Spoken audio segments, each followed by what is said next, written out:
पश्चिम Asia में पिछले साल 7 अक्टूबर को शुरू हुए इजराइल हमास युद्ध की चिंगारियों की लपट में कुछ और देशों के आने की जो आशंका थी वो सही साबित हुई है। इस लड़ाई में ईरान समर्थित संगठन हिजबुल्लाह शामिल हुआ तो इजराइल ने लेबनान में ताबड़तोड़ हमले कर उसकी टॉप लीडरशिप का खात्मा कर दिया। ऐसे ही एक हमले में हिजबुल्लाह चीफ हसन नसरल्लाह की मौत हुई तो ईरान को खुलकर सामने आना पड़ा और मंगलवार को उसने रात के वक्त इजराइल पर करीब 200 मिसाइलों से हमला कर दिया। उसके बाद से लगातार यह डर बना हुआ है कि इजराइल क्या करने जा रहा है। इजराइल ने कहा है कि वो अपनी चुनी हुई जगह पर और अपने समय पर जवाब देगा। अब सबको इंतजार है कि इजराइल ने जो कहा है उस पर वो अमल कब करेगा, कहां वो हमला कर सकता है और कब वो हमला कर सकता है। वो हमला दिन में करेगा या रात में करेगा, इस सब पर पूरी दुनिया की निगाह है। उसका जवाब कैसा होगा इसे लेकर दुनिया चिंता में भी है। और क्या ये युद्ध किसी विश्व युद्ध की ओर बढ़ता दिख रहा है, इस पर हम आज करेंगे बात कि ये जो लड़ाई है पूरी जो पश्चिम एशिया में शुरू हुई ये कितनी फैलेगी, अमेरिका और कई यूरोपीय देश इसमें कितनी दूर तक इजराइल का साथ देंगे और क्या ये विश्व युद्ध में बदलेगा और कहां तक जाएगा ये युद्ध। यूरोप और अमेरिका कब तक इजराइल का साथ देते रहेंगे उसके इन हमलों में, इस सब पर करेंगे हम बात। ये दो आज हमारी बड़ी खबरें, विश्व युद्ध का अंदेशा, कितनी हकीकत कितना फसाना और क्या करेंगे अमेरिका यूरोप, कितनी दूर तक जाएंगे इजराइल के साथ। लेकिन सबसे पहले हम आपको जो अभी आज की खबरें हैं वो बताएंगे। कल ईरान के हमले के बाद से दुनिया में अधिकतर लोग यही पता करते पाए गए कि ये युद्ध कहीं तीसरे विश्व युद्ध की वजह तो नहीं बन जाएगा और जिसमें कई ऐसे देश भी कहीं खींचे चले आएंगे जो अभी किनारे पर खड़े हैं। ये तमाम मुद्दे हैं जिन पर बात करने के लिए हमारे साथ खास मेहमान होंगे। इस बीच एक ताज़ा खबर आपको बता दें कि ईरान इजराइल युद्ध के मुद्दे पर इस वक्त न्यूयॉर्क में संयुक्त राष्ट्र सुरक्षा परिषद की बैठक चल रही है और पश्चिम एशिया के इस संकट में आज सुबह से अब तक क्या हुआ ये जानकारी हम सिलसिलेवार आपको देते हैं और फिर इससे जुड़े जो बड़े मुद्दे हैं उन पर विस्तार से चर्चा करेंगे। ईरान ने बीती रात इजराइल पर बैलिस्टिक मिसाइलों से जो हमला किया, जो आप तस्वीरें देख रहे हैं कल रात लगभग 10:15 से 10:30 बजे के आसपास की हैं, उसकी जद में इजराइल के कई इलाके आए हैं। इजरायली सेना के मुताबिक ईरान की ओर से 200 मिसाइल दागी गई जिनमें से अधिकतर को इजराइल और अमेरिका ने नाकाम कर दिया। अमेरिका के मुताबिक ईरान के इस हमले का ये दायरा अप्रैल में उसके द्वारा किए गए हमले से करीब 2 गुना बड़ा था। कल रात जब ये हमले हुए तो ये जानकारी आई उसी समय पूरी दुनिया में कि ईरान ने मिसाइल लॉन्च की हैं इजराइल की ओर और 10 से 12 मिनट में इजराइल पहुंच जाएंगी। इतनी देर में इजराइल ने अपने तमाम लोगों को, अपने 1 करोड़ नागरिकों को सतर्क कर दिया कि वो बंकरों में चले जाएं और वो कुछ ही देर में बंकरों में चले गए, यानी 5-6 मिनट उन्हें लगता है ड्रिल के हिसाब से, और इस वजह से इजराइल को कोई खास नुकसान जान का नहीं हुआ। इसे इजराइल अपना पैसिव डिफेंस सिस्टम कहता है। इजराइल का एक्टिव डिफेंस सिस्टम भी है जिसके जरिए उसने इन मिसाइलों को नाकाम किया, उसके बारे में विस्तार से हम आपको कुछ देर में बताएंगे। तो जान का नुकसान नहीं हुआ लेकिन कुछ इलाकों में संपत्ति का नुकसान जरूर हुआ। जैसे जैसे आज दिन खुला क्या नुकसान हुआ यह भी सामने आता रहा। इजराइल के मध्य में और दक्षिण में कुछ इलाकों पर इसका असर दिखा। ईरान ने दावा किया था कि उसने इजराइल की खुफिया एजेंसी मोसाद के हेडक्वार्टर को तबाह कर दिया है, लेकिन बीबीसी के एक संवाददाता ने कल ही रात को दिखाया था कि मिसाइल मोसाद के मुख्यालय से कुछ दूर गिरी है, कुछ 100 मीटर दूर गिरी है और जहां जमीन में 8 से 10 मीटर गहरा गड्ढा हो गया। कुछ कारों को जरूर नुकसान पहुंचा लेकिन मोसाद के हेडक्वार्टर को कोई नुकसान नहीं पहुंचा। इसके अलावा कुछ करीबी रिहायशी इलाकों में भी मिसाइल से कुछ नुकसान पहुंचा है। इजराइल की सेना ने यह भी बताया है आज कि एश्कलोन के पूर्व में गेडेरा इलाके में, जहां आज आप तस्वीरें इस समय देख रहे हैं, यहां एक स्कूल पर मिसाइल हमला हुआ जिससे क्लासरूम को कुछ नुकसान पहुंचा है। रात का वक्त था इसलिए यहां भी जान का कोई नुकसान नहीं हुआ, लेकिन ये पता लगा कि कुछ मिसाइलें गिरी हैं इजराइल के कुछ इलाकों में। सबको इजराइल रोक नहीं पाया। वॉल स्ट्रीट जर्नल ने कुछ अमेरिकी अधिकारियों के हवाले से बताया कि ईरान की मिसाइलों ने नेवातिम एयरबेस को भी मामूली नुकसान पहुंचाया। हालांकि ईरान का दावा रहा कि उसने इसे तबाह कर दिया। ये ईरान का दावा था जो आज काफ़ी चलता रहा। इस मुद्दे पर इजराइल की एयरफोर्स ने आज दोपहर को स्वीकार किया कि उसके एयरबेस को कुछ नुकसान पहुंचा है, लेकिन साथ ही ये कहा कि किसी उसके सैनिक या नागरिक को कोई नुकसान इससे नहीं हुआ है। तो ये एयरबेस नुकसान ज़रूर हुआ, लेकिन बहुत ज़्यादा नहीं, मामूली नुकसान हुआ है। ईरान के हमले में अभी तक एक बहुत ख़ास बात है, किसी इजरायली नागरिक के मारे जाने की खबर नहीं है। ये विडंबना ही है कि अभी तक ईरान के इस हमले में जो एक मौत हुई वो एक फ़िलिस्तीनी की हुई। गाज़ा के जबालिया इलाके के रहने वाले 37 साल के सामेह अली ईरान की एक मिसाइल के फ्यूजिलाज, जिसे आप कह सकते हैं कि मिसाइल के पीछे का शेल या खोखा, उसके गिरने से मारे गए। और इससे अंदाज़ा लगता है कि ये मिसाइल कितनी बड़ी रही होगी। ये हादसा वेस्ट बैंक के न्यू एमा गांव में हुआ, जो जेरिको के पास है, यानी ईरान की ये मिसाइल वेस्ट बैंक की सीमा के अंदर गिरी। और इस बीच अब इंतजार है कि इजराइल ईरान के इस हमले का जवाब कैसे देगा। अपने तय समय और अपनी चुनी हुई जगह पर देगा, लेकिन वो कौन सी जगह होगी और कौन सा समय होगा। इजराइल के प्रधानमंत्री बेंयामिन नेतन्याहू ने साफ कहा है कि ईरान को इस हमले का जवाब जरूर मिलेगा। ישראל, בפתח דבריי אני שולח תנחומים למשפחות נרצחי הפיגוע הנפשע ביפו ואיחולי החלמה שלמה לפצועים. כמו במתקפת הטילים, גם מאחורי הפיגוע הזה יש יד מכוונת ורצחנית. היא מגיעה מטהרן. הערב איראן שוב תקפה את ישראל במאות טילים. המתקפה הזאת נכשלה. היא סוכלה בזכות מערך ההגנה האווירי של ישראל, שהוא המתקדם ביותר בעולם, ואני מברך את צה"ל על ההישג המרשים. היא גם סוכלה בזכות הערנות והאחריות שגיליתם אתם, אזרחי ישראל. ואני מודה גם לארצות הברית על תמיכתה במאמץ ההגנה שלנו. איראן עשתה הערב טעות גדולה, והיא תשלם על כך. המשטר באיראן לא מבין את נחישותנו להגן על עצמנו, ואת נחישותנו לגמול לאויבינו. סינואר ודף לא הבינו זאת, נסראללה ומוחסן לא הבינו זאת, וכנראה יש בטהרן אלה שלא מבינים זאת. तो ईरान को जवाब ज़रूर मिलेगा। ईरान ने जो कल मिसाइलें दागी, उनमें से अधिकतर को इजराइल ने रोक लिया, लेकिन इस बीच एक और मोर्चा इजराइल ने खोला हुआ है। वो लेबनान के दक्षिणी इलाके में ज़मीनी अभियान में लगा हुआ है, और इस ज़मीनी अभियान में इजराइल को आज एक बड़े नुकसान की खबर है। इजराइल के मुताबिक उसके 7 सैनिक लेबनान में मारे गए, दक्षिणी लेबनान में, जहां वो ज़मीनी रास्ते से घुसा है। और इजराइल के ज़मीनी अभियान में क्या क्या और हो रहा है, कहां से वो किन इलाकों में गया है, ज़्यादा जानकारी दे रहे हैं मेरे सहयोगी उमाशंकर सिंह।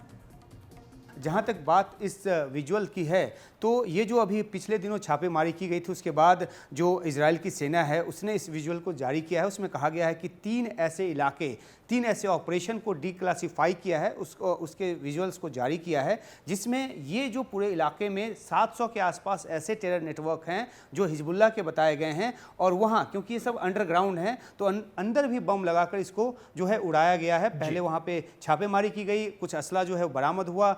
उसमें यह भी कहा गया है कि जो असला बरामद हुए उसमें ईरानी जो उन्नत किस्म के हथियार हैं वो भी हैं। तो ये जो दृश्य हम पहले अपने दर्शकों को दिखा रहे हैं, ये वो उन ठिकानों के हैं जहां नीचे से जाकर बॉम्ब लगाकर जो है इसको उड़ाया गया है, ताकि दोबारा इसका इस्तेमाल हिजबुल्लाह जो है वो ना कर पाए।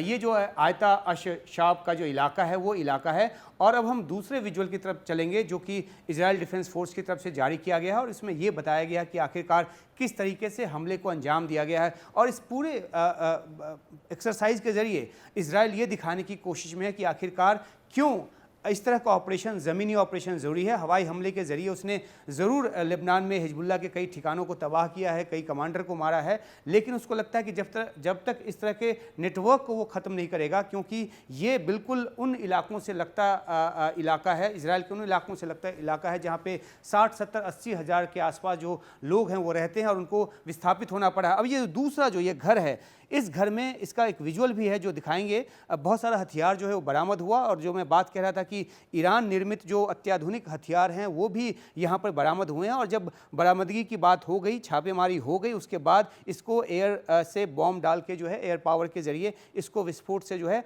वो उड़ाया गया है। तो ये एक और वो ठिकाना है जो 700 ठिकानों में शामिल है। अब ये देखिए, लेबनान जो है, लेबनान का बॉर्डर है, और ये मेतुला गाँव है। मेतुला गाँव में मुझे 2022 नवंबर में जाने का मौका मिला। ये 3 तरफ से जो है वो लेबनान से घिरा हुआ है, और इजराइल कहता है कि सबसे ज़्यादा जो हमला है लेबनान का हिजबुल्लाह हिजबुल्लाह का इसी पे होता है। और ये जो मैस अल जबल गांव है ये लेबनान का गांव है जहां पर ऑपरेशन किया गया है और जहां ऑपरेशन के जरिए हिजबुल्लाह के ठिकाने को नष्ट किया गया है। और दूसरा जो इलाका है ये आयता अश शाब जो है ये इलाका जो है, और यहाँ से जो इजराइल का जो शुतुला है ये 300 मीटर के आसपास का इलाका है। तो अपने बॉर्डर से लगे नज़दीकी इलाके में जो कुछ भी इजराइल को नज़र आ रहा है हिजबुल्लाह के ठिकाने के तौर पे उसको वो नष्ट कर रहा है। तो ये पूरा दक्षिणी जो लेबनान है उसका इलाका है और ये वो सुरंग है जो हिजबुल्लाह के काम आता था, ऐसा इजराइल का कहना है। और इस सुरंग में भी घुसकर, इसके विजुअल्स भी हम दिखाएंगे, ये ग्राफिक्स है, इस सुरंग में जो घुसकर है वो इजराइल की सेना ने छापेमारी की है। कहीं पे हथियार मिले हैं, कहीं पर जो असला है वो मिला है। और 150 मीटर के आसपास का, ये देखिए इसकी बात मैं कर रहा था कि ये जो विजुअल्स हैं जो बॉडी कैमरे के जरिए लिए गए हैं, जो इजरायली सैनिकों ने वहां पे जाकर छापेमारी की। इस बीच जो हमला कल ईरान ने किया, 200 मिसाइलें दागी, उसमें इजराइल को नुकसान क्यों नहीं हुआ, पूरी दुनिया में इस पर चर्चा हो रही है। और इस सब के लिए श्रेय दिया जा रहा है इजराइल के एक्टिव डिफेंस सिस्टम को, जिसमें उसका आयरन डोम प्रमुख है। कैसे काम करता है ये आयरन डोम, इस पर ज़्यादा जानकारी दे रहे हैं मेरे सहयोगी उमाशंकर सिंह हमारे वॉर मॉनिटरिंग रूम से। शुक्रिया सुशील। हम अपने दर्शकों को ये बताने की कोशिश करेंगे कि किस तरीके से आयरन डोम जो है काम करता है, और न सिर्फ आयरन डोम बल्कि जो इजराइल की जो हवाई सुरक्षा प्रणाली है उसमें और क्या घेरे हैं उस पर भी छोटी सी बात करेंगे। लेकिन सबसे पहले हम अपने दर्शकों को बताएं कि आयरन डोम की ज़रूरत इसलिए पड़ी क्योंकि लगातार लेबनान और गाज़ा की तरफ से रॉकेट हमले इजराइल पर होते रहे और एक ऐसी ज़रूरत महसूस की गई 2006 में कि एक ऐसी प्रणाली हो जो शॉर्ट रेंज यानी कम दूरी की जो मिसाइल हो उसको जाके नष्ट कर सके। तो 2011 में आयरन डोम जो है वो बनकर तैयार हुआ। पहली यूनिट जो आयरन डोम की वो लगाई गई। इसमें 3 यूनिट होते हैं जैसा कि हम दर्शकों को अपने दृश्य में दिखा रहे हैं। पहला जो यूनिट होता है वो डिटेक्शन और ट्रैकिंग रडार होता है, यानी कि जैसे ही कोई रॉकेट फायर होता है ये जो ट्रैकिंग रडार है वो चालू हो जाता है और फिर कंट्रोल सेंटर जो है वो ये देखता है कि जो रॉकेट है वो किस दिशा में जा रहा है, कहाँ निशाना लेकर जा रहा है। और अगर वो पाता है कि ये आबादी वाले इलाके पे जा रहा है तो उसके बाद जो है मिसाइल फायरिंग यूनिट जो है उसको कमांड देता है। उसके बाद जो है तामीर मिसाइल जो है वो दागी जाती है और एक रॉकेट को रोकने के लिए 2 तामीर मिसाइल जो है दागी जाती है, ताकि अगर एक चूके तो दूसरा जो है वो अपना काम कर दे। और एक तामीर मिसाइल की जो कीमत है वो 50,000 अमेरिकी डॉलर है, यानी कि एक रॉकेट जो कि शायद कुछ हज़ार डॉलर में बनते होंगे, उसको रोकने के लिए $1 लाख का जो खर्च है वो होता है। और इसी वजह से जो कंट्रोल सिस्टम है वो पहले सेंटर जो है वो पहले ये देखता है कि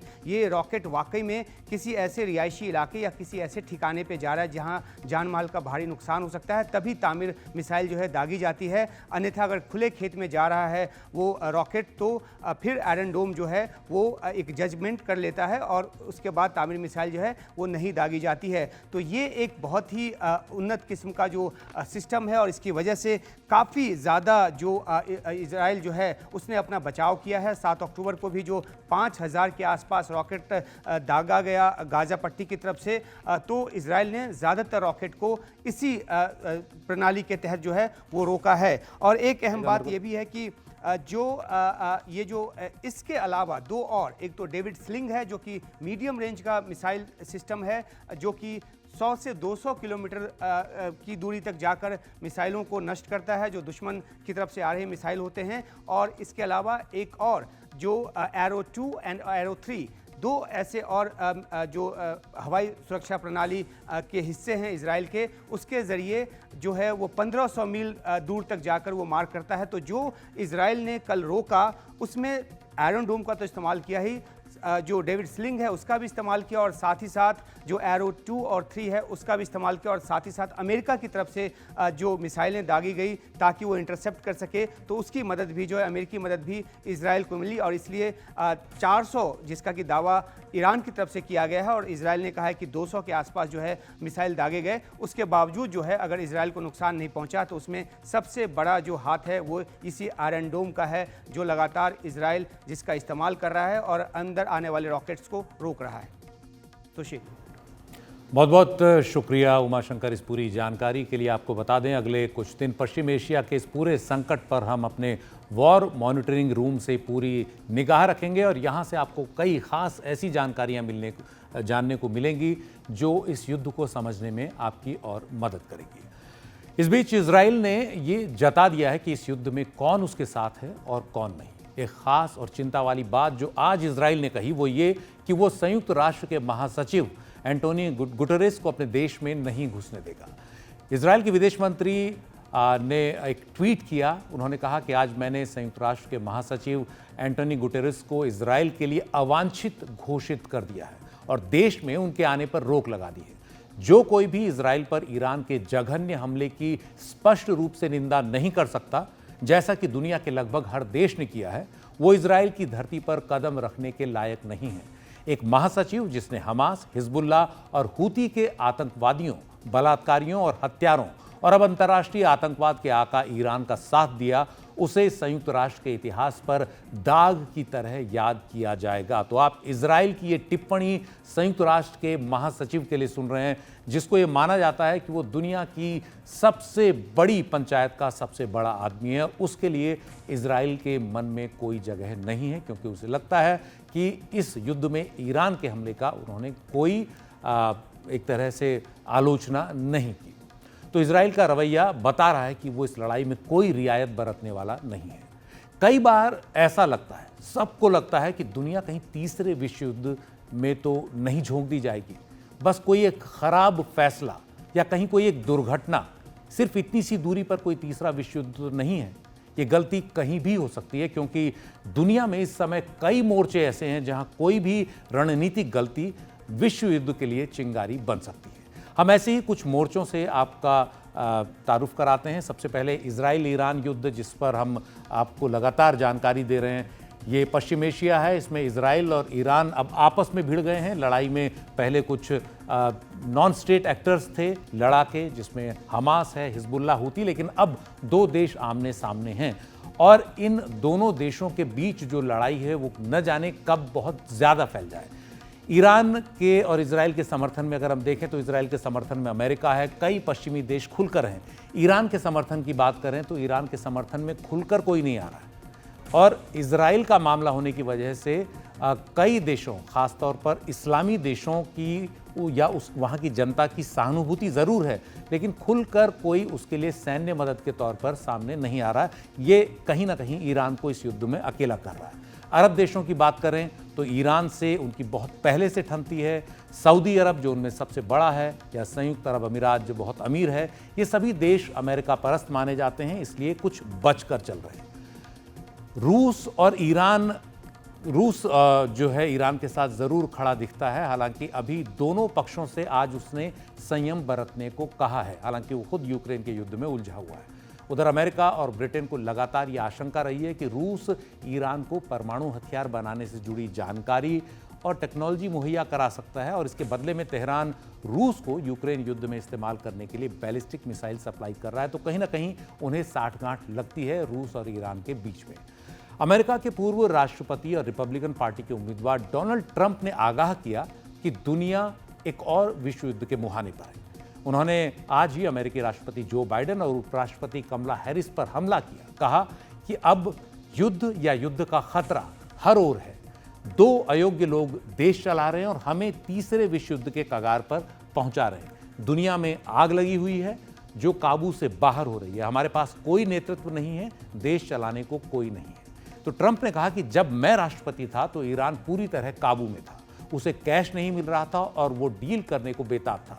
कमला हैरिस ने ईरान को अमेरिकी कैश से भर दिया और तब से ईरान चारों ओर आतंकवाद फैला रहा है। आपको बता दें, कमला हैरिस इस समय डेमोक्रेटिक पार्टी की उम्मीदवार है और उनका मुकाबला रिपब्लिकन डोनाल्ड ट्रंप से है। तो ये कहीं ना कहीं इस लड़ाई को भी दिखाता है, इस आपसी जो खींचतान है उसको भी दिखाता है डोनाल्ड ट्रंप का ये बयान।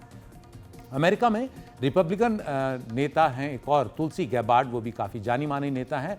उन्होंने कहा है कि कमला हैरिस के लिए एक वोट भी परमाणु युद्ध के लिए वोट होगा। उन्होंने कहा कि तीसरे विश्व युद्ध की चिंता पश्चिम एशिया से ही नहीं है, एक और बड़ा मोर्चा बीते 2.5 साल से खुला हुआ है। तो ये हम आपको लगातार बता रहे हैं कि कैसे तीसरे विश्व युद्ध की आहट हो रही है और कई बड़े लोग जो है इसका जिक्र कर रहे हैं। दूसरा जो मोर्चा है वो रूस यूक्रेन युद्ध का है। फरवरी 2022 में नाटो से करीबी की कोशिश कर रहे यूक्रेन पर रूस ने हमला कर दिया और उसके बाद से इस लड़ाई को लेकर आशंकाएं शुरू हो गई। सबसे अधिक परमाणु हथियारों से लैस रूस के राष्ट्रपति व्लादिमीर पुतिन का आक्रामक रवैया लगातार पश्चिमी देशों को चिंता में डालता रहा है। रूस को यूक्रेन का नाटो का हिस्सा बनना अपने लिए खतरा दिखता है और यही वजह है यूक्रेन पर रूस के हमले की बनी। पश्चिमी देश लगातार यूक्रेन को हथियार दे रहे हैं, आर्थिक मदद दे रहे हैं और उकसा भी रहे हैं रूस के खिलाफ। इससे रूस काफ़ी नाराज है, लेकिन रूस को भी अकेला नहीं समझना चाहिए। सामरिक और राजनीतिक हितों के मामले में उसे चीन का, ईरान का और उत्तर कोरिया का भी समर्थन मिल रहा है। इन पर भी हम आगे करेंगे बात। रूस यूक्रेन युद्ध का ये तीसरा साल है और युद्ध खत्म होने के कोई आसार नहीं दिख रहे हैं। रूस के एक स्वतंत्र मीडिया संस्थान मीडिया जोना के मुताबिक अगस्त के अंत तक रूस के 66,000 सैनिक यूक्रेन के साथ युद्ध में मारे जा चुके हैं। कई और आकलन में यह आंकड़ा इससे कहीं ज़्यादा है। उधर अमेरिकी अधिकारियों के हवाले से न्यूयॉर्क टाइम्स का अनुमान है कि यूक्रेन की सेना को भी भारी नुकसान हुआ है। उसके 70,000 से ज़्यादा जवान अब तक मारे जा चुके हैं और 1,20,000 से ज़्यादा घायल हो चुके हैं। तो ये इस युद्ध का पैमाना बता रहा है जिसको 2.5 साल से ज़्यादा हो चुके हैं।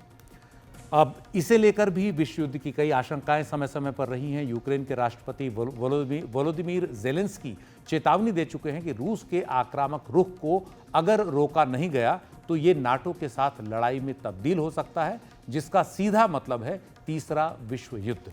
यानी वो भी तीसरे विश्व युद्ध की आशंका को लेकर डरा रहे हैं। 1962 के क्यूबा मिसाइल संकट के बाद पहली बार रूस और अमेरिका के रिश्ते इतने बुरे दौर से गुजर रहे हैं।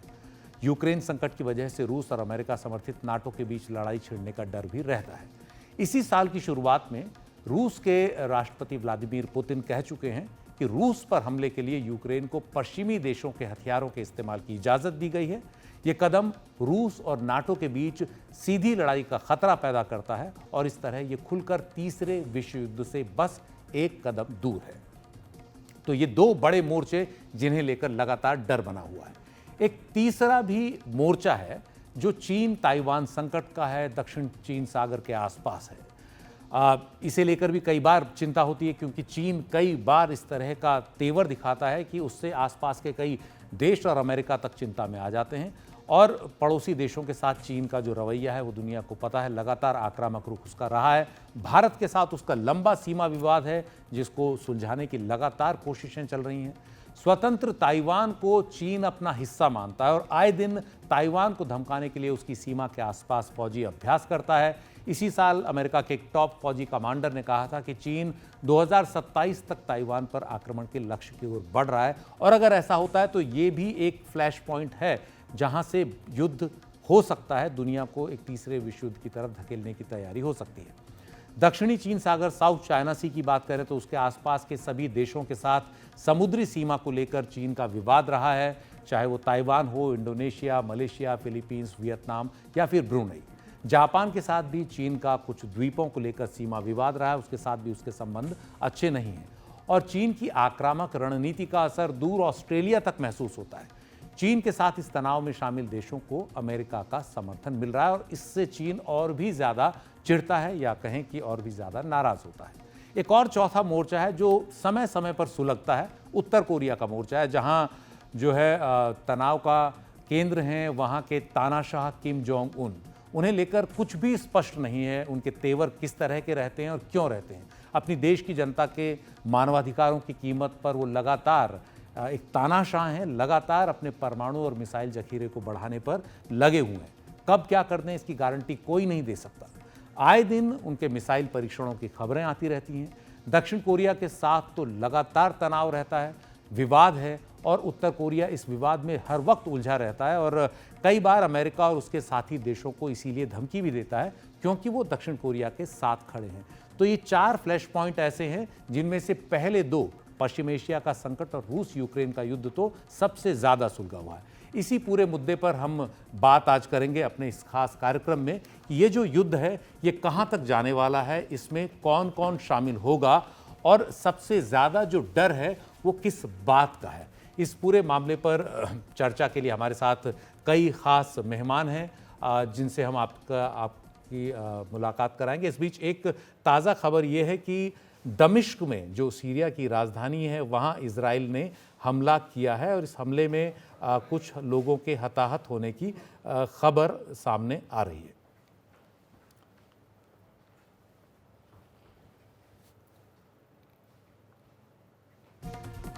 तो दमिश्क की रिहायशी इमारत पर इजराइल ने हमला किया है, ये इस वक्त की बड़ी खबर है और इस हमले में सीरिया के मुताबिक 3 लोगों की मौत हुई है।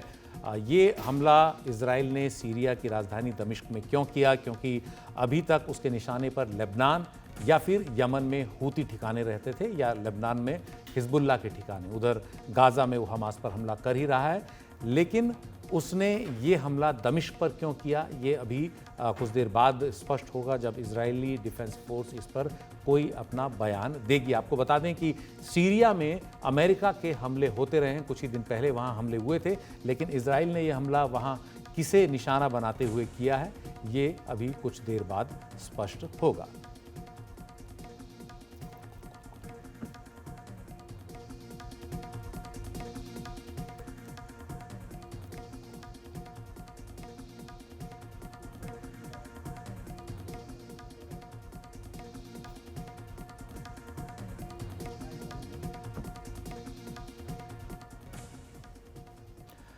तो पश्चिम एशिया के इस संकट पर बात करने के लिए और क्या ये तीसरे विश्व युद्ध की ओर बढ़ रहा है, इस पर बात करने के लिए मेरे साथ हैं 3 खास मेहमान। हमारे साथ हैं पश्चिम एशिया के मामलों के जानकार कमर आगा, जिनसे हमने कल इस हमले के बाद काफ़ी विश्लेषण उन्होंने हमारे सामने किया, हमें बताया इसके अलग अलग पहलुओं के बारे में। हमारे साथ हैं डॉक्टर खीवराज जांगीड़, जो डायरेक्टर हैं सेंटर फॉर इजराइल स्टडीज़ के ओपी जिंदल ग्लोबल यूनिवर्सिटी में और इससे पहले तेल अवीव यूनिवर्सिटी में पढ़ाते रहे हैं और इजराइल में काफ़ी साल से हैं और बहुत करीब से इजराइल की रणनीति को समझते हैं। हमारे साथ हैं बेनी बेन्यामिन, जो इजरायली सेना के पूर्व सैनिक रहे हैं और इजराइल में इस वक्त हैं। तो मैं सबसे पहला सवाल बेन्यामिन साहब आपसे शुरू करूंगा, क्योंकि आप इस वक्त इजराइल में हैं। लगभग 24 घंटे हो चुके हैं कल ईरान के हमले को। इजराइल ने अभी कोई जवाबी हमला नहीं किया है, उसके जवाबी हमले का सबको इंतज़ार है और सब इससे लेकर चिंता में भी हैं। इस समय क्या स्थिति है? सबसे पहले तो आप और आपके आसपास क्या सब लोग ठीक हैं, पहली चीज़ ये। और दूसरा, इजराइल में इस समय क्या स्थिति है? क्या सामान्य कामकाज चल रहा है, लोग सामान्य जीवन जी रहे हैं या डर में हैं?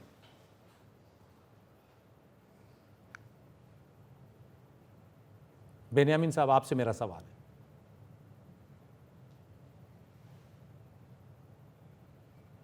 हाय, नमस्कार जी नमस्कार। आज का दिन हमारे लिए बहुत अच्छा दिन है और हमारे न्यू ईयर है आज, हम लोग बोलते हैं उसको रोश हशना। और आज ही चालू होता है और सब उसके अंदर बिजी है, तो ऐसा कुछ हम लोग को टेंशन नहीं है। टेंशन कल 8 आधा कलाक कुछ टेंशन थी जब हम लोग शेल्टर में थे, उसके बाद में सब नॉर्मल हो गया। आज हम लोग मार्केट गए, कुछ लेके आए। अभी थोड़ी देर के बाद मेरी फुल फैमिली इधर आएंगी खाना खाने के लिए, हमारा डिनर रहता है। तो कुछ टेंशन इजराइल में तो अभी तक नहीं है बिल्कुल। जी। एक ही दुख हो रहा है हम लोग को, क्या हमारे 8 सोल्जर्स घायल हो गए लेबनान में। थोड़ी साउंड तेज कर दो, इनकी आवाज बहुत कम है। वो बड़ी बात है हमारी, बाकी दूसरा सब ठीक है, हम लोग खुश है और इट्स ओके। जी, आपसे हम और बात करेंगे। हमारे साथ डॉक्टर खीवराज जांगीड़ हैं। जांगीड़ साहब, ये जो युद्ध है इसे लेकर ये डर है कि अब ये और न खिंच जाए, कहीं इसमें और देश इसकी लपेट में ना आ जाएं।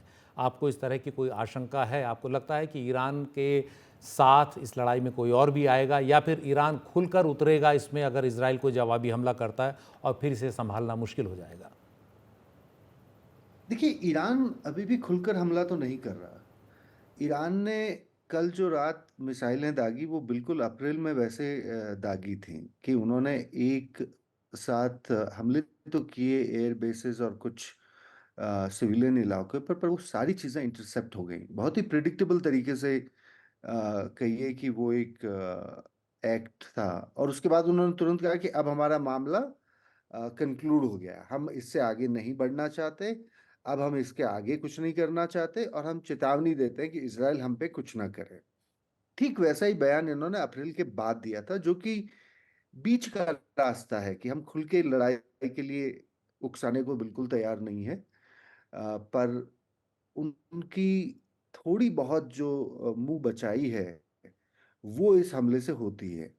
देखिए, अगर हम मान भी लें कि ईरान और इजराइल आने वाले दिनों में लंबी लड़ाई लड़ने वाले हैं खुद, तब भी मुझे ये नहीं लगता कि अब कोई तीसरा देश बचा है जो अब इस लड़ाई में उतरेगा। देखिए, 8 अक्टूबर, एक दिन बाद 7 अक्टूबर को हमला हमास करता है और 8 अक्टूबर से हिजबुल्लाह हमला करता है इजराइल पे, और ये 11 महीने चलते हैं। ये सारे हमले ईरान की शह, ईरान के पैसे और ईरान की सैन्य मदद से ही होते हैं। ईरान इस लड़ाई में आज, कल या 2 महीने पहले नहीं, वो 8 अक्टूबर से शामिल है।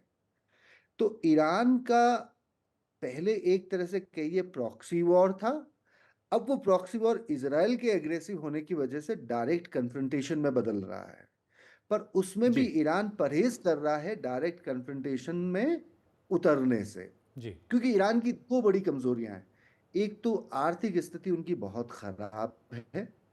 खुमैनी साहब मतलब उम्र ज़्यादा हैं, और इसके साथ उनको ये भी भान है कि जो नए राष्ट्रपति बने हैं वो युद्ध को लेकर बिल्कुल सख्त खिलाफ हैं। जी तो ईरान के अंदर एक राजनीतिक एका नहीं है कि इजराइल के साथ सीधी लड़ाई लड़ी जाए। और खुमैनी साहब को ये बड़ी फिक्र है कि अगर ये लड़ाई लड़ ली जाती है तो फिर उनकी सियासत कितनी बचेगी। जी तो अ, मुझे लगता नहीं है कि ईरान उतनी हद तक जाएगा, या ईरान के साथ कोई अब और आ सकता है इस लड़ाई में। जी बिल्कुल, कमर आगा साहब से भी इस पर मैं बात करूंगा, लेकिन पहले चलते हैं हमारे वॉर मॉनिटरिंग रूम, जहां हमारे सहयोगी उमा शंकर सिंह हैं और वो ये बता रहे हैं कि किन किन इलाकों में ईरान ने जो मिसाइलें हैं वो दागी हैं और कौन कौन सी मिसाइलें हैं वो। उमा, आपके पास इसी जानकारी के लिए हमारे। ईरान ने दावा किया कि उसने 400 मिसाइल जो हैं वो इजराइल पर दागी। इजराइल की तरफ से कहा गया कि 200 के आसपास मिसाइलें आई, जिसमें से 181 मिसाइल को इंटरसेप्ट कर लिया गया और कुछ मिसाइल जो है वो इजराइल की ज़मीन पर गिरी।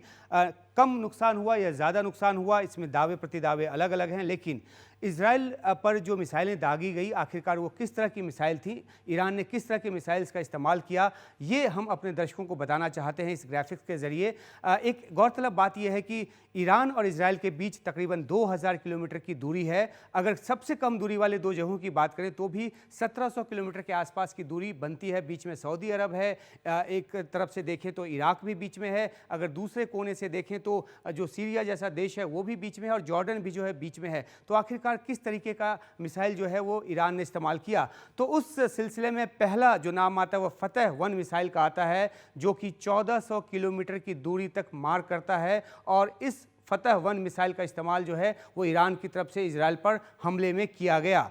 इसी तरीके से दूसरा जो मिसाइल है वो है इमाद-1, जो 2000 किलोमीटर तक की दूरी तक मार करता है और ये ईरान से इसको फायर करके इजराइल तक पहुंचाया गया, क्योंकि एक बहुत ही लंबी दूरी तक मार करने वाला ये जो मिसाइल है वो है। और इसी में जो तीसरा नाम आता है वो है सेजिल का, और ये भी 2000 किलोमीटर की दूरी तक मार करता है और इसका भी इस्तेमाल जो है वो ईरान की तरफ से इजराइल पर किया गया। और चौथे किस्म का जो मिसाइल है वो है गद्र, जो कि 1950 किलोमीटर अधिकतम दूरी तक मार करता है और इस मिसाइल के ज़रिए भी इजराइल को चोट पहुंचाने की कोशिश की गई। तो ईरान के ज़ख़ीरे में जितने तरह के मिसाइल हैं, मोटे तौर पे उनमें से इन 4 मिसाइलों का इस्तेमाल किया गया इजराइल पर हमले के लिए। कई ख़ास जानकारियाँ इस युद्ध से जुड़ी हमें देखने और सुनने को मिलेंगी। वापस आते हैं आज की चर्चा पर। हमारे साथ पश्चिम एशिया मामलों के जानकार कमर आगा भी हैं। कमर आगा साहब, कल जब ये हमला हुआ तब हम लोगों ने कई घंटे इसका विश्लेषण किया। लगभग 24 घंटे अब बीत चुके हैं। ये डर जो बना हुआ है कि क्या इजराइल हमला करेगा, तो कल की रात तो उसने नहीं किया, क्या आज वो ऐसा कर सकता है? पहला सवाल ये। और दूसरा, बड़ी चर्चा कि क्या ये युद्ध काबू से बाहर होगा, क्या ये तीसरे विश्व युद्ध की भूमिका बना सकता है? देखिए, ये कहना तो बड़ा मुश्किल है इजराइल कब करेगा। उन्हीं ने कहा है कि बहुत मैसिव रिटेलिएशन, जबरदस्त तरीके का अटैक, उसमें मैं समझता हूँ थोड़ा टाइम लगेगा, लेकिन उम्मीद हो सकता है कि पहले से तैयारी कर रही होगी। उनकी सेना तो बहुत एडवांस्ड है और कितना समय लगेगा ये कहना मुश्किल है।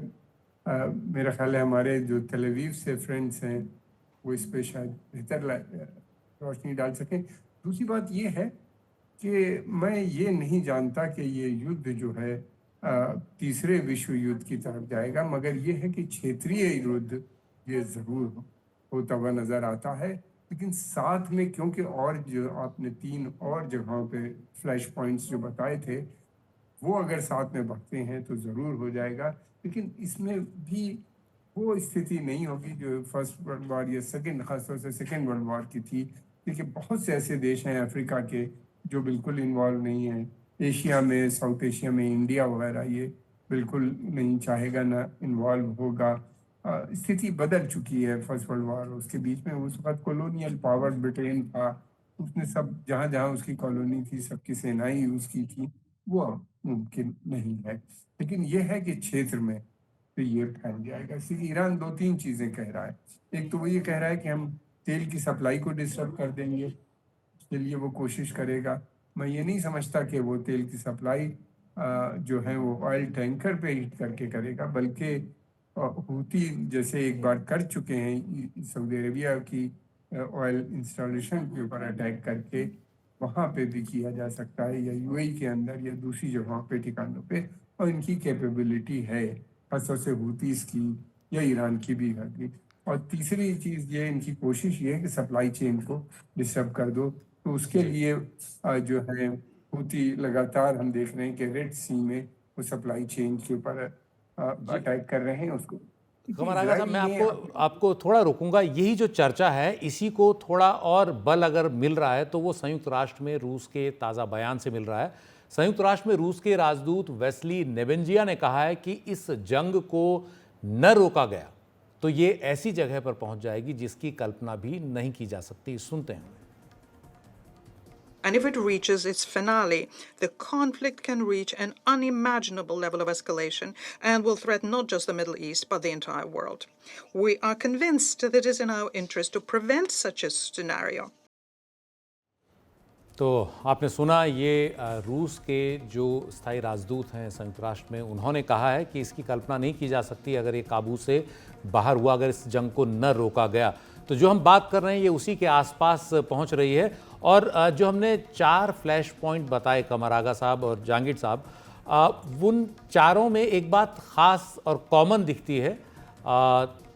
एक और बयान आया है चीन की ओर से कि संयम न बरता गया तो इसका चेन रिएक्शन होगा, हालात हाथ से बाहर निकल जाएंगे, ये चीन कह रहा है। तो चीन और रूस दोनों ने एक ही तरह की बात कही है जिस पर हम इस वक्त चर्चा कर ही रहे हैं। और जो हमने 4 फ्लैश पॉइंट बताए उनमें एक चीज़ बहुत कॉमन है कि 2 धड़े चारों में हैं।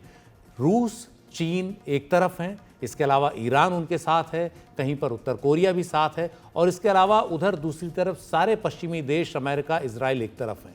भारत, अफ्रीका का एक बहुत बड़ा हिस्सा, लैटिन अमेरिका भले ही इससे दूर दिख रहे हैं, लेकिन फिर भी दुनिया में 2 धड़े इन चारों फ्लैश पॉइंट्स में हैं। तो एक जगह की चिंगारी चारों जगहों को भी सुलगा सकती है। जहांगीर साहब, इस पर आप क्या कहेंगे?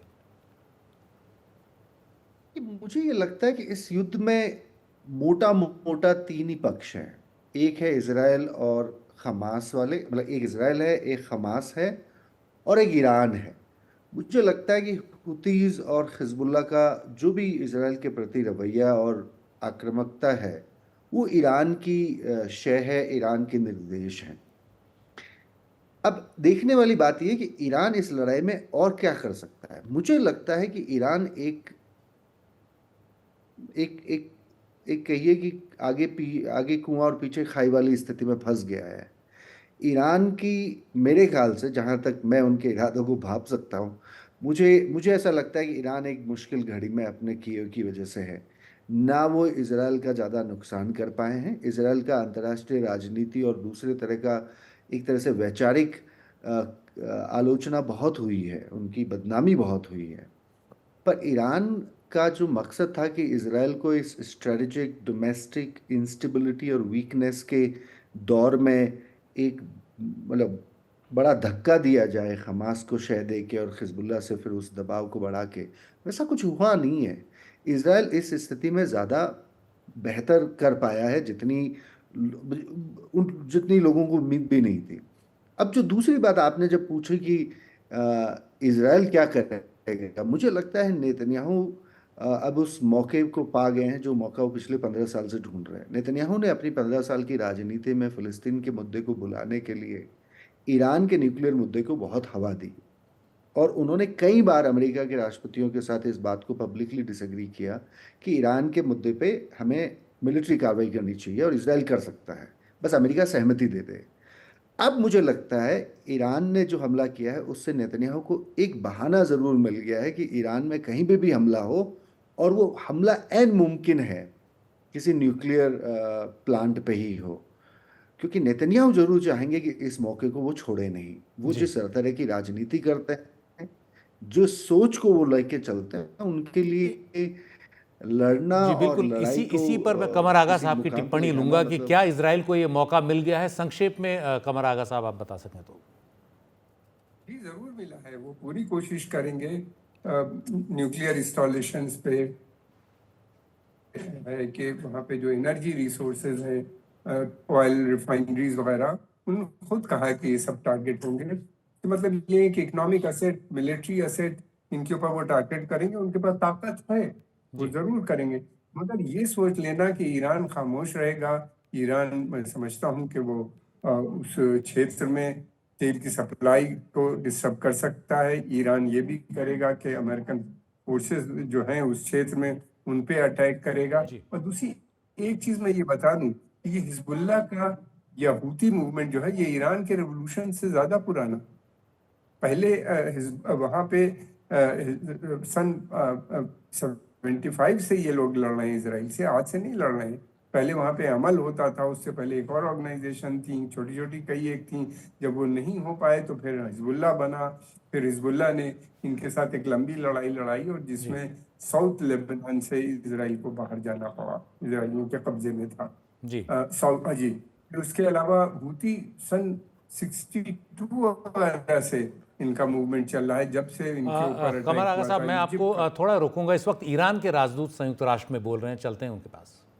2024, Israel committed yet another act of aggression by assassinating Mr. Ismail Haniyeh, Hamas political leader and the former Prime Minister of Palestine, while he was an official guest of the Iranian government in Tehran. This was a flagrant breach of Iran's national sovereignty and territorial integrity. Despite Iran's call for action, the Council again failed to act. Meanwhile, several states, including the United States, urged Iran to maintain restraint, citing ongoing ceasefire negotiations. We respected these calls for diplomacy, yet no ceasefire materialized and Israel only grew bolder. Again, we witnessed another heinous crime by Israel, this time through the detonation of communication devices targeting the innocent people of Lebanon.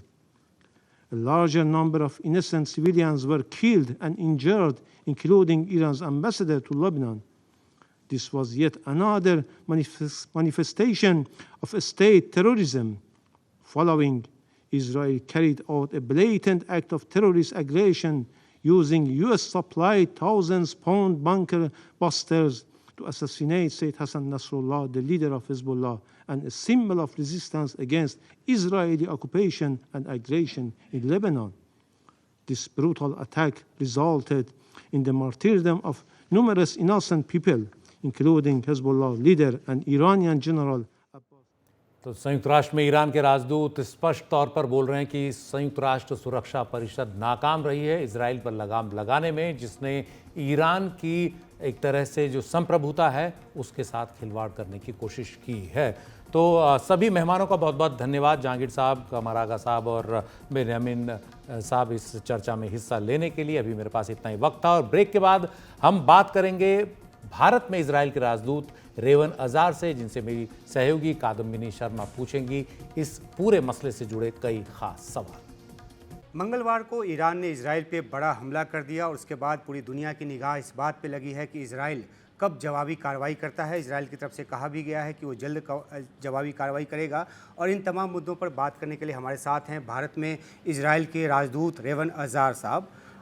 Welcome to NDTV studio mister Azar. Namaste. Welcome, sir. So, my first question to you is that there was a sense in some quarters of Israel that Iran may not dare again to attack Israel after April attack, and in which in the retaliation of that attack, Israel targeted the center of the Iran and showed its strength. So, even then, now Iran has attacked Israel. What do you think? What was the immediate cause for this attack?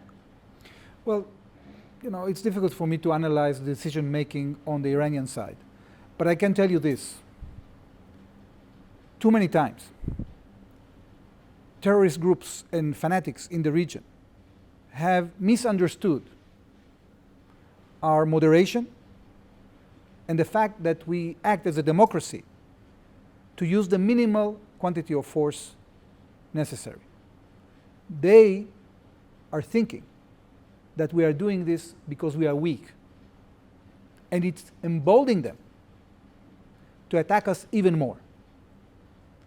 But we have shown in the last few weeks, as you well know, that we are capable of creating a lot of damage to our enemies. And they should learn, and whoever did not learn will learn the degree of our resolve to defend our country, to defend our people, and to restore stability and security in our region. Excellency, बहुत दबाव था पहले, बहुत pressure था seize fire के लिए. Israel was under lots of pressure for ceasefire with Hamas, but even now we are seeing that there are some countries which are calling for restraint and calling for restraint from Israeli side. So, do you think Israel is under lots of pressure about not retaliating? Well, you are right that usually countries do not want the situation to escalate. By the way, Israel didn't want the situation to escalate. We were concentrated since the 7th of October, when we were atrociously attacked by these beasts from Hamas that came into our country to rape our women, to burn our babies. We were concentrating in neutralizing the Hamas threat. And we wanted this conflict to be confined to the Gaza Strip. But guess what? Nasrallah decided to attack us completely unprovoked way. And we waited for 11 months before we escalated our retaliation. We gave a chance for peace. We gave a chance for negotiation. The only thing that we want is to implement the UN Security Council Resolution 1701 and 1559 that states very clearly that the Hezbollah forces have to withdraw from our border area. That's all. They refused. They thought that we are weak and that they can impose their agenda on us. They were wrong. Hamas was wrong. Hezbollah was wrong. And Iran is wrong. The regime of Iran is wrong if they believe that we are not capable of retaliating. But there has been a constant demand for the ceasefire, and it is also said that Israel didn't go for it because it is having its own agenda, and that's why a lot of attack came from the Hezbollah side, and then you attacked the Hezbollah chief and killed him. So Iran is accusing Israel that it's Israel who dragging Iran into the war. Well, Israel didn't declare that it wants to destroy Iran. It's the opposite. The Iranian regime has declared several times it's sworn to destroy the state of Israel. They put a clock in Tehran counting the time until Israel will be destroyed. They've been financing all these proxies around us, trying to choke us, to create a ring of fire around Israel, supporting with billions of dollars they have taken from their own people that are urging for water, for electricity, for heat in the winter. They don't have it. Why? Because the Iranian regime is taking this money, giving it to terrorist organizations to attack the state of Israel. So they are the last ones that can lecture us. They have already twice attacked Israel with unprecedented barrages of ballistic missiles drones. And you know, each missile like that, of the 181 that were fired at Israel yesterday, carries a payload of 700 to 1,000 kilograms that is capable of destroying an entire building. Thank God we have the best defense system in the world. And we have managed, together with our partners, together with the United States, to whom we are very thankful, and our Arab neighbors, we've been able to sustain this barrage. We will continue to defend ourselves, and the Iranians will learn. Not the Iranian people. The Iranian people actually don't hate Israel. The Iranian regime will learn that you don't attack the state of Israel and go without paying. Excellency, there is lots of talk about dirty bombs of Iran. कहा गया है कि Iran के पास बम है, किसी को पता नहीं है. No one knows what they do have. Is Israel even a bit worried about these bombs? Well, you know, we've been investing a lot of resources to gather intelligence about the capabilities of Iran, because we know what they are their intentions. And thankfully, we've seen in the last few weeks how they are penetrated. Now they know that as well.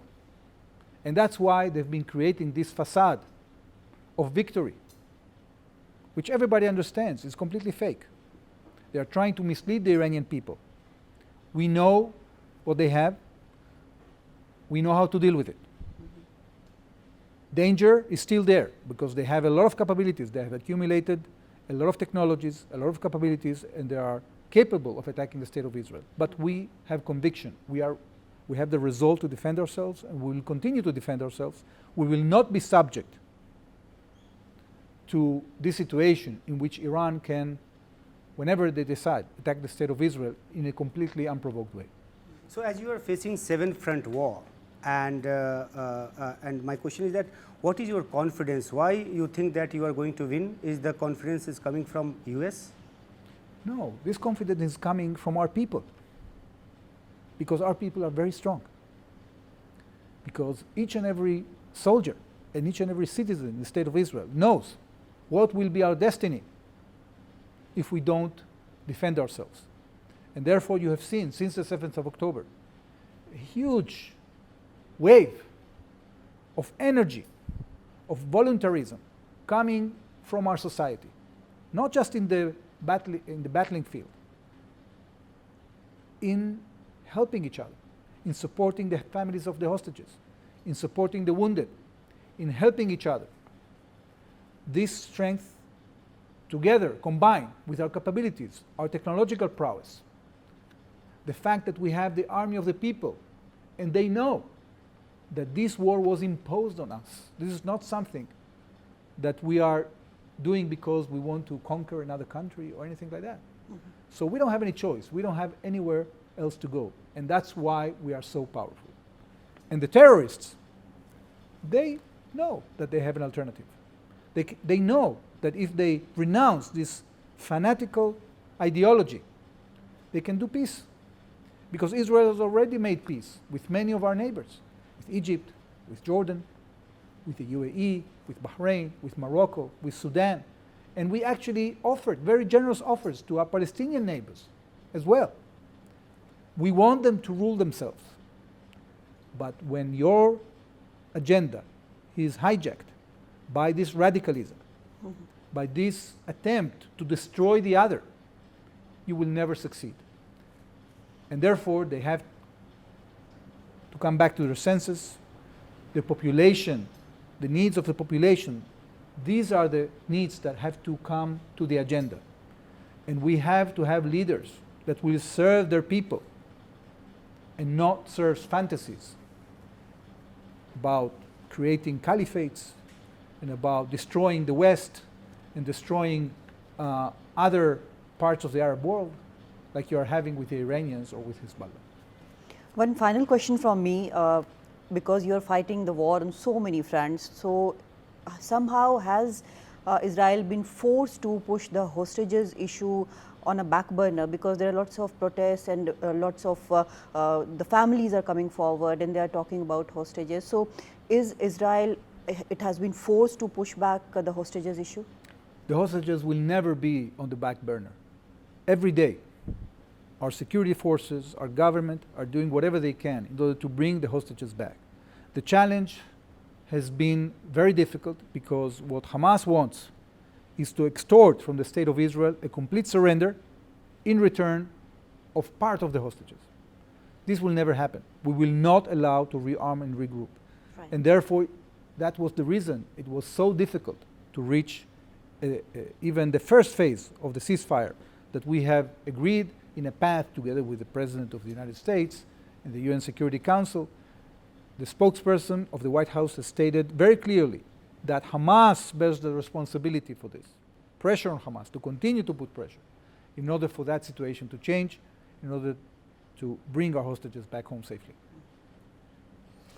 Thank you for talking to us. तो ये थे भारत में Israel के राजदूत जिन्होंने अपनी बात हमारे सामने रखी और ख़ास जोर इस बात पर दिया कि ये इजराइल नहीं ईरान है जिसने इजराइल को इस वॉर में खींचा है और इस वॉर को ज़्यादा बड़ा बनाने में जो है वो ईरान का हाथ है और इजराइल जो है अपनी तरफ से माकूल जवाब देगा। और जूइश न्यू ईयर भी है तो रोश हाशना आपको मुबारक हो। उम्मीद करते हैं कि Israel gets peace and happiness very soon. Thank you so much. Thank you very much.